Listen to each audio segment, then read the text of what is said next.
since I have accepted Islam, that things in my life are just working out. And, you know, I don't know if that's because it teaches me to change my perspective. It's all about gratitude. It's all about, not wanting for more, but being grateful for what you do have. And so I think with that perspective shift, it has just really made me feel complete. I've never felt such peace in my life, and I have to contribute that to Islam. Hello and welcome to One in Tribe. I am your host, Julie Fidalgo. And today, this is episode 11. I am very excited that we have gotten this far. And today we're doing something a little bit differently. My guest today is Tiffany Zwolinski. She is from Milwaukee, Wisconsin. I'm sorry, she grew up outside of Milwaukee, Wisconsin.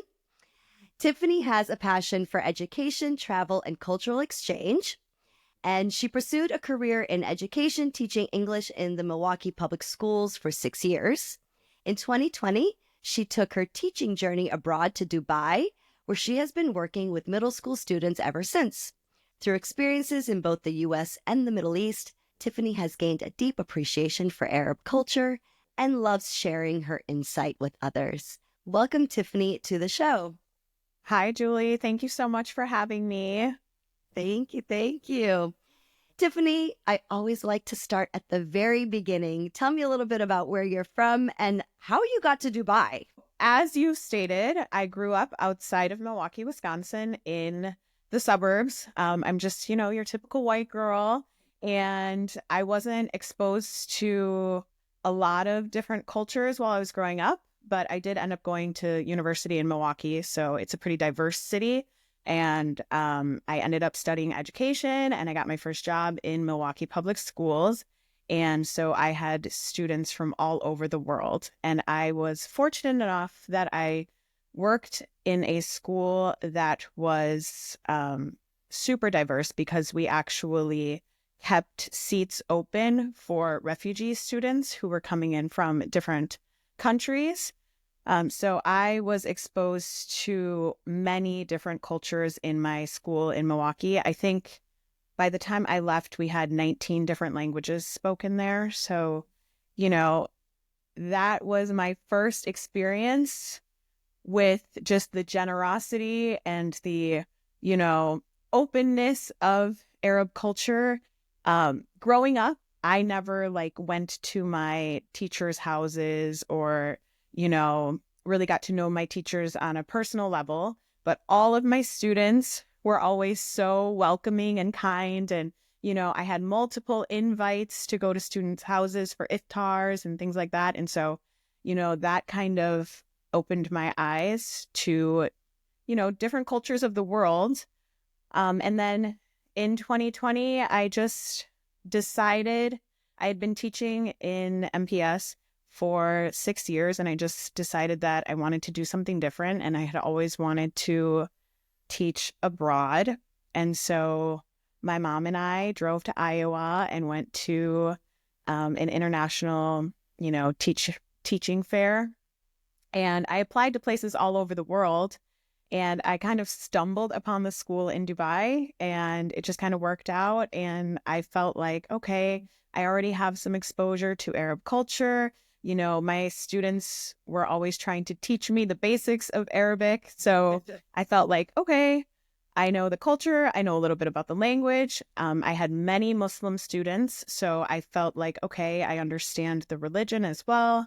And so I chose Dubai, and I love it. And I've obviously been here ever since. So this is my 5th year in Dubai. You went in the middle of 2020, like COVID? So I went in January, signed my contract in February, and then COVID obviously happened in March. So I'm really lucky that my contract went through. But yeah, I moved in August of 2020. My first year teaching was hybrid. So that was interesting. And then obviously it started to kind of become normal again, 2021, 2022. And what were your parents? Well, your mom drove you to Iowa. Well, you guys drove together to Iowa, but what was your family's reaction when you told them you were moving to the Middle East? So I remember the moment my mom and I went out to dinner when I was kind of deciding where I wanted to end up. And I had kind of made the decision, okay, I think I'm going to choose the UAE. And my mom was super supportive. My mom has always been supportive. I've always kind of been different from the rest of my family. And my mom has always been really, she celebrates that difference. But then I was like, okay, well, if I go to Dubai, like, how am I going to tell dad? Because my dad is pretty typical white American male, you know. So I was a little bit nervous to tell him, but I called him from my hotel room and I just said, like, okay, how would you feel if I moved to the UAE? And he was surprisingly supportive, and he said, you do what you need to do. The UAE is actually really safe, so I'm not uncomfortable with you living there. If that's what you feel like you need to do for yourself, then I will support you. And they have been supportive in everything that has happened to me since then, and I'm really fortunate. Have they gone and visited you? They have not. So they're pretty, I don't want to say sheltered. I don't think that's the right word, but they just kind of stick to the US. They're not big travelers, and it's a long plane ride. My parents are actually older, so my mom is 76. So she's just kind of like, it's a lot of travel, and I go home at least once a year, sometimes twice a year. So that's kind of where we are. That's great. And when you first landed in Dubai, what was that like? What were your first impressions? Well, I landed in the middle of the night, and some people from my school picked me up and they took me to my housing. My housing for my first placement was this huge apartment, and it was brand new and it was so beautiful. I had, two like master bedrooms with bathrooms and an extra powder room and these like just beams in the middle of my living room. And I was like, oh my gosh, this is crazy, because obviously I researched, and Dubai is known for being, grand. So I was like, oh my gosh, I can't believe I'm going to be living this life of luxury. So that was my first impression. And then the very first thing that I did on my own the next day was go to Dubai Mall, which was a mistake because it was so overwhelming. I mean, Dubai Mall is just huge, and if you don't know where you're going, it can be confusing. Like, even getting into the mall is super confusing, and I just remember being like, oh my gosh, what am I doing? Like, why am I here? And I remember calling my mom, like freaking out, like, I'm at the mall and it's just like too overwhelming, and what am I doing here? And it was just kind of like different because I grew up in Wisconsin. So yeah, that was my first experience. But everyone in Dubai is just so lovely. Honestly, everyone is super welcoming. Most of the people here are expats, so everyone kind of knows what it's like. And we share that, difference in coming from these different places and then coming to Dubai, which is just so like magical. The school that you teach at, is it an international school, or is it most Emiratis? So I teach at an American school, so it's an international school. I don't know the exact percentage. I probably should, but I would say maybe 10% of our population is Emirati. But mostly I have students from Arab countries, so a lot of Lebanese, Jordanian, Palestinian, Egyptian. We do have obviously some Americans. We're starting to get a lot of German students, a lot of Russian students, because those countries are bringing people here to do business. But for the most part, I think most of the kids in my classes are Arab. I feel like Dubai, And I've had other guests from Dubai, well, not from Dubai, that live in Dubai. I know that the percentage of locals is very small. Do you feel like you are in an Arab country when you're walking around the streets or the mall? Does it feel like a Middle Eastern country, or does it feel like an international territory? So that's a great question. For me, I do feel like I'm in an Arab country. I think that there are enough Emiratis. I mean, when you go to the mall, there are local people there all the time. And, you know, they tend to wear their local dress. And so they're easy to identify, I guess. And I do feel like my Emirati students tend to be very open about their culture. They want me to know about their culture. So I just feel like I get a lot of recommendations from them. So maybe I'm visiting restaurants or beaches that are a little bit more, what's the word? Like undiscovered. So I have that advantage that I interact with local people on a daily basis. Obviously, if you go to JBR or Kite Beach, you're going to be with tons of tourists. Or, you know, I lived in the marina for a year and I loved living in the marina. It's beautiful.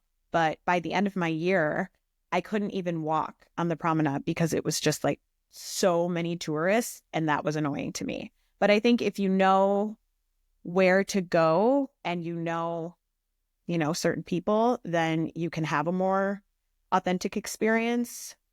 So yeah, I guess it just depends on where you hang out, who you hang out with, things like that.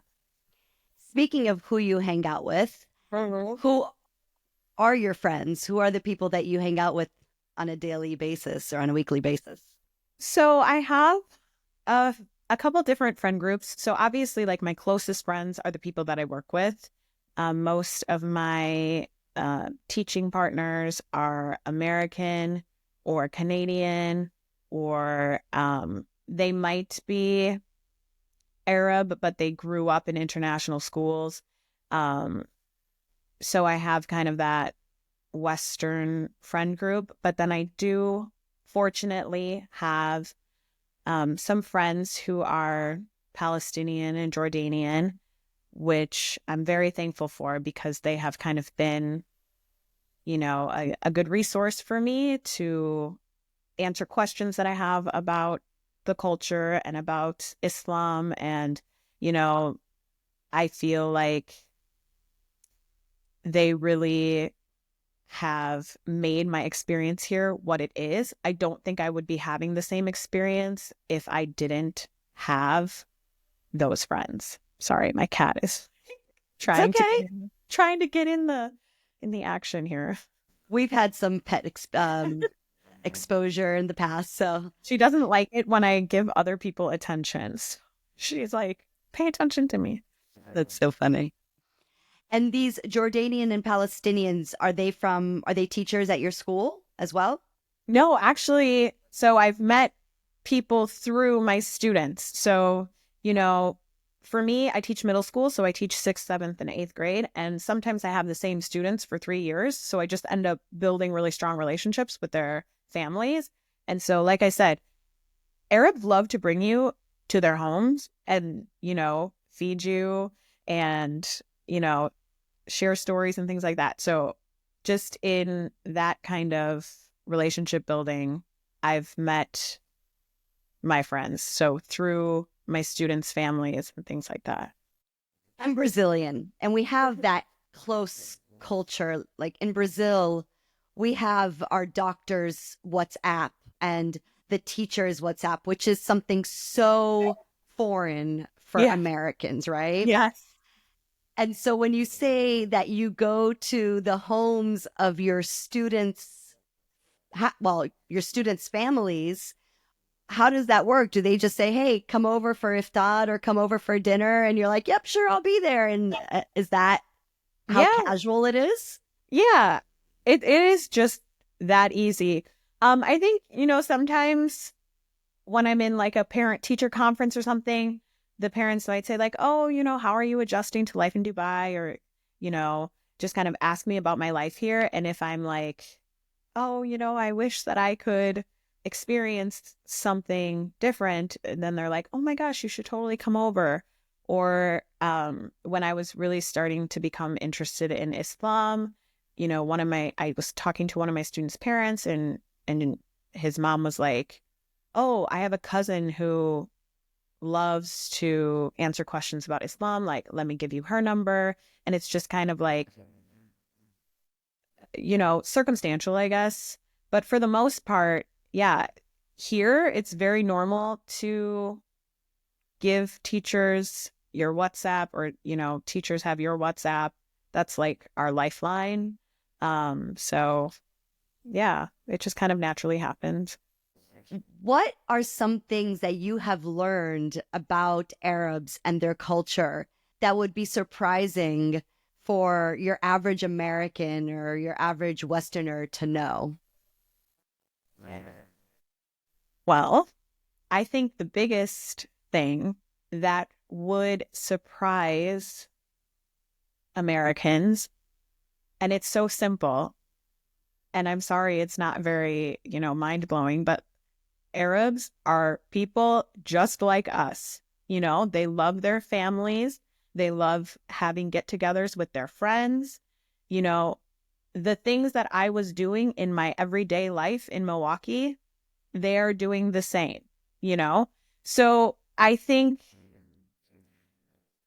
when we don't know a lot about a group of people, and we're only seeing what the media is allowing us to see, then we have misconceptions about how people are living their lives. But at the end of the day, Arabs are living their lives the same way that anybody in Milwaukee is. And I think it's sad for me that I know people personally, people I love, who still have these misconceptions. And, I feel like they're missing out. I feel sorry for them, because the Arab people that I have in my life have brought me so much joy and so much fulfillment. And, I've learned so much from them. And, their culture is really about giving, whether it's sharing stories, giving knowledge in that way, or, feeding you. They love to feed you whenever they can. Even giving gifts. I mean, it's a huge part of their culture. If you are with an Arab person and you say like, oh my gosh, I love that, what you're wearing, or, I love those earrings, the next time you see them, they will have that for you. And, I feel like sometimes, at least in my experience, Americans are just closed-minded in that way. They don't care to get to know people who aren't from the same cultural background as them. Do you think that can change, or what will it take for them to be a little bit more understanding and open? And again, this is why I'm doing this podcast. I am trying to unite the East and the West and really give a peek to the Western world of the Arab world. Mm-hmm. But what do you think it'll take for them to just be like, whoa, they are like us? Do you think it's possible? Do you have hope? I mean, I of course have hope. I mean, I think we all have to have hope. Otherwise, we'll end up in a really dark place. But I think it just requires more experience. I mean, I wish that there were more opportunities, especially in like smaller towns, where there were like big community events and people could get together and actually get to know each other. The thing is, I don't really see that happening in a lot of smaller American cities. Of course, in large cities like New York and LA, even Chicago, there are tons of opportunities to get to know people from other cultures. But if you're living in a place where 90% of the people are white, where are you really getting that experience? So I think that is the main problem. There just isn't that exposure. And a lot of people in the US, and maybe I'm overgeneralizing, but they don't travel much. Or if they do travel, they're traveling to Mexico or, other places in the US, which is fine. But again, if there aren't those opportunities, then I don't really know how it will change, because as we know, social media only shows you so much, and people, develop their algorithm to see what they want to see. And unless you're constantly being exposed to something, you don't even know that it's there, So obviously you follow me on Instagram. I try to post as much as I can just to show not only, the terrible things that are happening in the Middle East, but also to show the beauty of the culture. Like, I try to show a lot of art. I try to show a lot of poetry. I try to show a lot of positives as well, so that at least, I know it's small, but it's at least something to give some people exposure to this culture. And do you have friends or followers from back home that are curious? I do. So I actually have been surprised, because I have, obviously followers from high school, people I haven't spoken to in like 20 years, literally, who will sometimes reply to my stories. And that's really refreshing, because I'm in my mind thinking, oh, this person hasn't left Wisconsin. They don't know anything. And, I'm pleasantly surprised that I'm wrong about this person. And, I do have some people in my immediate family and some of my closest friends who have never, been curious about the Middle East or Arab culture, who are asking questions and who want to know more, and who have told me explicitly, like, I would have never known that this was happening had you never said anything to me. So that gives me a lot of hope as well, because I'm just a random girl from the Midwest. What can I really do? But even if I can change one person's perspective, like, I feel like I have done something positive for the world. Absolutely. And it's all, that one person can tell another person, which can Yeah. tell another person. So it's a chain reaction. Yeah. And I think I think it's that openness, right? And I always say people are so stuck in the rat race. They're just trying to survive. Right. And they work one or two jobs. They come home, they have to cook dinner for their kids, and then they just want to watch Netflix. And then the next day it starts all over again. So it's hard to even have the mental space to wonder or ask questions. Right. I agree. Now, culture shock. Were there any culture shocks when you got to Dubai? I don't think so. I mean, I think for me, I'm so fortunate that I had experience with the culture. Nothing really surprised me. I mean, for me, like, the biggest thing was during Ramadan, we have shorter hours. Like, I thought that was really interesting when my first year teaching. I was like, oh, wow, they're really living their life around this holy month. And, I didn't grow up super religious. So I think maybe I could say that was the biggest culture shock, that, typically Emiratis are pretty religious, and, I really appreciate that. And I think even in Milwaukee, we do have a large Muslim population, but if you're not constantly around that population, you just maybe don't know as much about the religion. And so I feel like just seeing how devout people are here, that was maybe like the biggest culture shock. But otherwise, it's pretty westernized. So everybody speaks English. I didn't really need to deal with that. You can get any food that you want delivered to your door at any time of the day. So that wasn't really an issue. So yeah, everything else was pretty typical. Ramadan is a holy month that just started, right? About 4 days ago, if I'm not mistaken. You said that you're working shorter hours. So just in case some of our viewers don't know, can you share a little bit about Ramadan to the best of your ability? I can't. I mean, I'm Muslim, so I should be able to. You are? I am. So yeah, I actually reverted to Islam last year.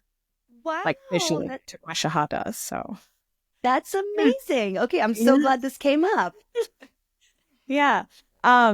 So Ramadan is one of the requirements, I guess. I don't know a better word, for Muslims, and it's a 30-day fast. So we fast from sunrise to sunset, and it's no food, no water. And we also are supposed to, fast from negativity. So we shouldn't be gossiping, shouldn't be talking poorly about other people. And just, it's to me about being more mindful about my intentions and, how I treat other people in the world and what my influence is on others. So for me, it's just kind of refreshing. Every year I have been fasting for a couple years. But it's just, I feel my healthiest after Ramadan, like not just physically, but mentally and spiritually as well. So we do work shorter hours. And even on Fridays, the students have the option to do like homeschooling. They can stay home. And it's just meant to help alleviate some of the fatigue that comes with fasting.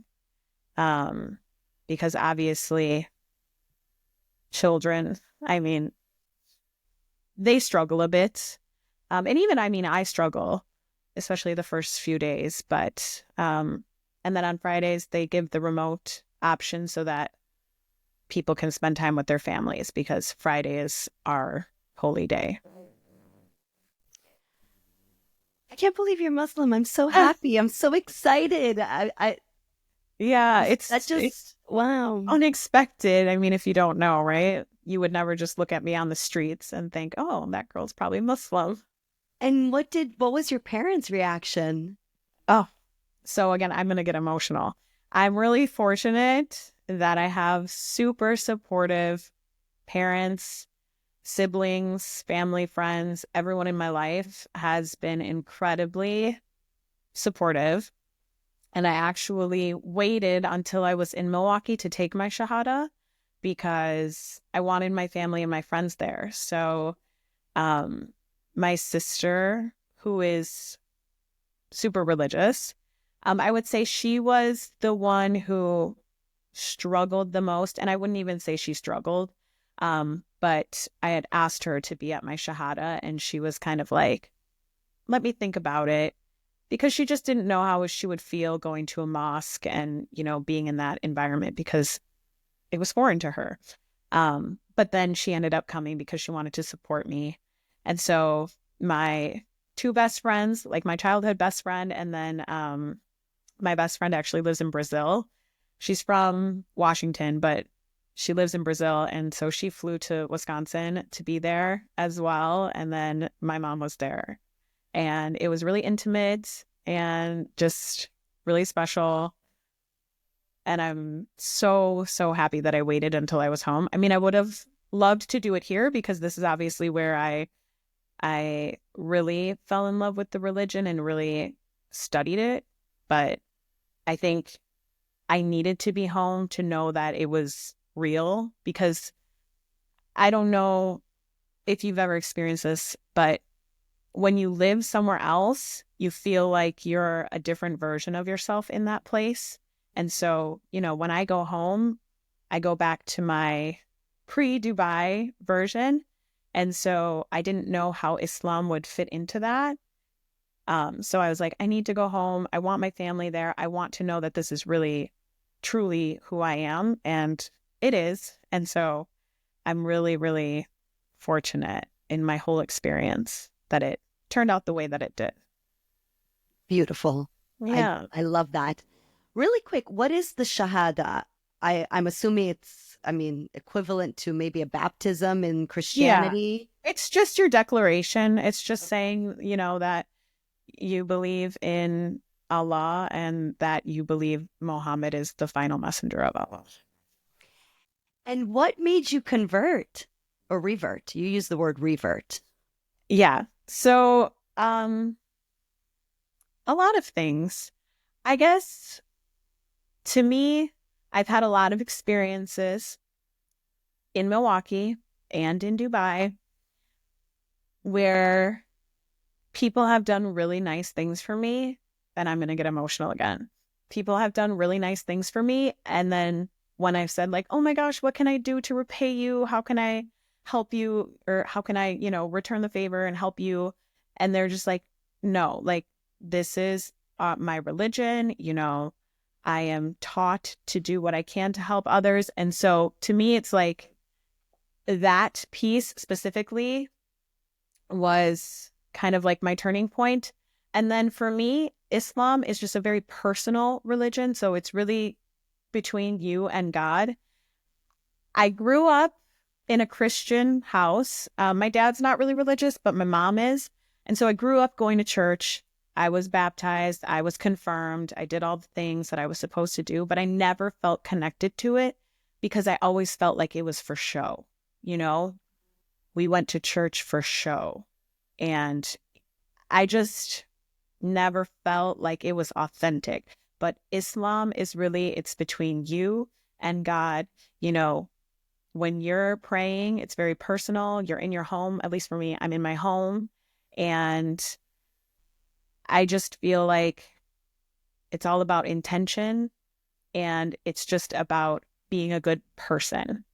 And so I was gifted actually by one of my family member of one of my students. I was gifted a Quran, and I read the whole thing. It was translated into English. So I took what I could. And after I read the Quran, I was like, okay, this is it. Like, I finally feel like this is the religion for me.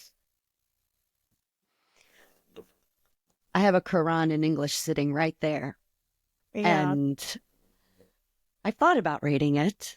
But Oh, you've inspired me. You should. Now it's Ramadan. This is when the Quran was revealed. Sorry. I did not know this podcast was going to go this direction at all. Yeah. Oh, that makes me so happy. Wow. It is, I think, a very beautiful religion. For me, it's really beautiful. It's very comforting. And I have felt that since I have accepted Islam, that things in my life are just working out. And, I don't know if that's because it teaches me to change my perspective. It's all about gratitude. It's all about, not wanting for more, but being grateful for what you do have. And so I think with that perspective shift, it has just really made me feel complete. I've never felt such peace in my life, and I have to contribute that to Islam. We talk about Arabs being misunderstood. Yeah. I think Islam is misunderstood 100 times more. And it's just so, I always wonder, I think, again, because America is Christian and the news is always the Muslim terrorists, people have no idea. And I just know, I know nothing of Islam. I just know a tiny bit. But it is a religion of just love and gratitude and all of these beautiful things, and misunderstood. I think what we can say about the misconception is, again, it comes back to the media, right? And it comes back to lack of exposure. So if you're and I don't want to be an expert on the US because really I've been gone for 5 years. I don't know, maybe things have changed, but for me, in your typical, small American town or city, you're not going to the grocery store, you're not going to Target or Walmart and like bumping into a bunch of Muslim people, right? So again, where are you going to get your information? I fell in love with this religion because I had multiple authentic experiences with Muslims that inspired me.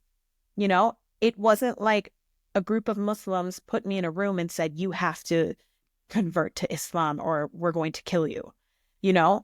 I genuinely saw how they lived their lives and I was inspired by it. And I wanted to live my life in that same way. So if you're not getting those same experiences, then you only know what you're being told. And unfortunately, I can remember even 9/11 happened when I was in 7th grade. And I can remember even in my own home hearing the word terrorists all the time. Even my dad, and I love my dad. There's no shame.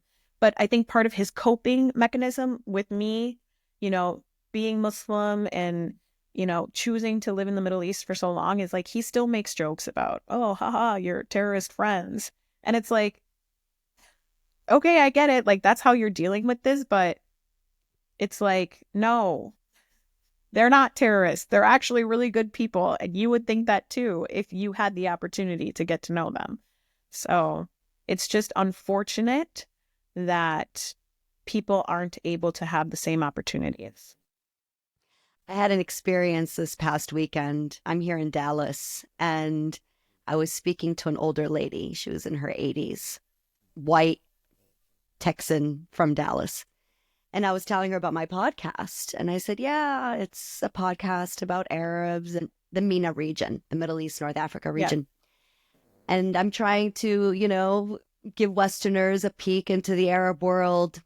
She goes, yes, but it doesn't help those Muslim terrorists. And I'm like, okay, you are exactly who this show is for. Right. You know, we're living in 2025 and people, it just kills me. But again, it's exposure. It's all exposure. And it's just crazy because actually, many Muslims, I don't know the percentage and maybe I should be more educated, but many Muslims look like me, Arab does not equal Muslim. Muslim does not equal Arab. So it's like, would somebody say to me, oh, you're a Muslim terrorist? Probably not, because their worldview is that a blonde hair, light-eyed girl from Wisconsin could never be a terrorist. Exactly. Yeah. And I think that's also, it gets confusing. People assume that all Muslims are Arabs and all Arabs are Muslims, and that is not the case at all. Yeah, exactly. I'm so glad that that came out, all because of Ramadan. How's your Arabic, by the way? It's awful. It's really difficult. I took private lessons for 2 years, and, I get to practice with people all day, every day, because most of my students speak Arabic.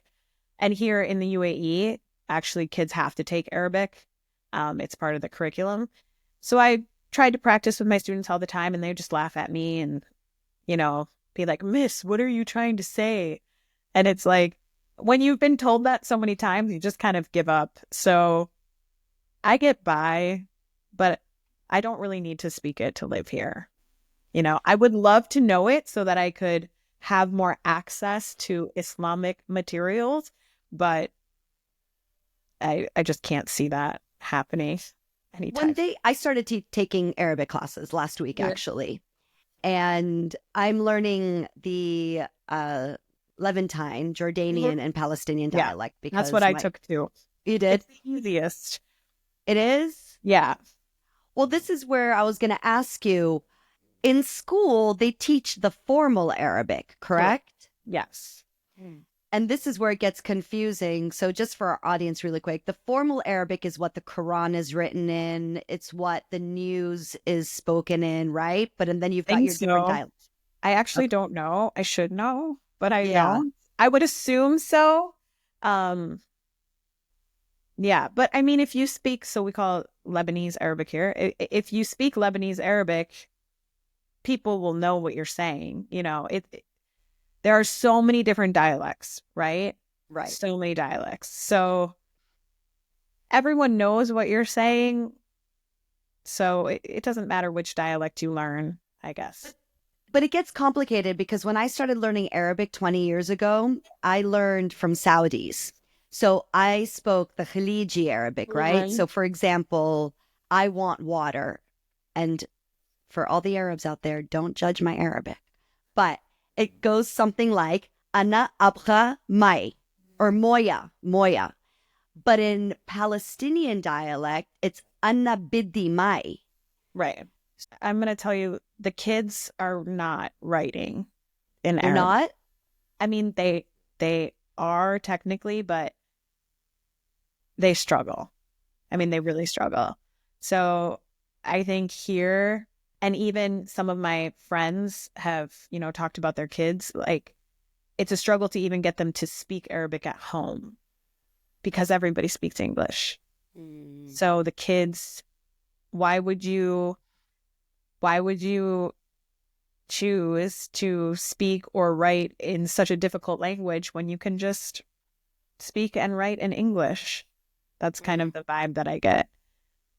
But like even kids in my class, like if I have an Emirati kid talking to a Bahraini kid, their Arabic is a little bit different, even though they're both from the Gulf.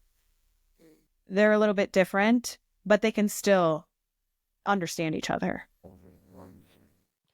Do they teach Islam do they teach Islam at your school? Yeah, so if you are registered as a Muslim, then yes, you do take Islamic. So, kids who have American passports who didn't register as Muslim, but they are actually Muslim, they don't have to take it. It's just if you're registered as Muslim.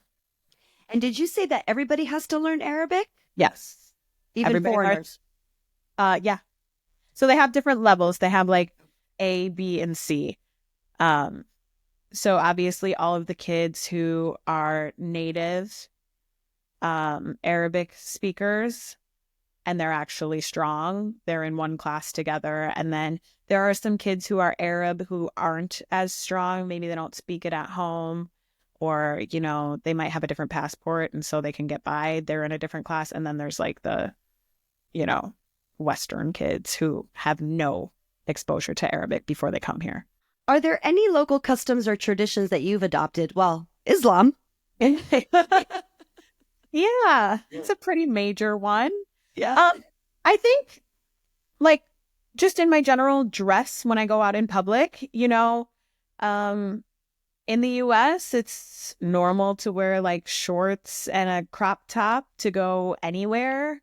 And here, that's just not appropriate, at least to me. I mean, there are some people who are like, oh, it's fine. Dubai is progressive. They don't care. But okay, maybe they don't care. But culturally, I don't think it's appropriate to go out in certain things. So I have been aware of what I wear in public. That would be one thing.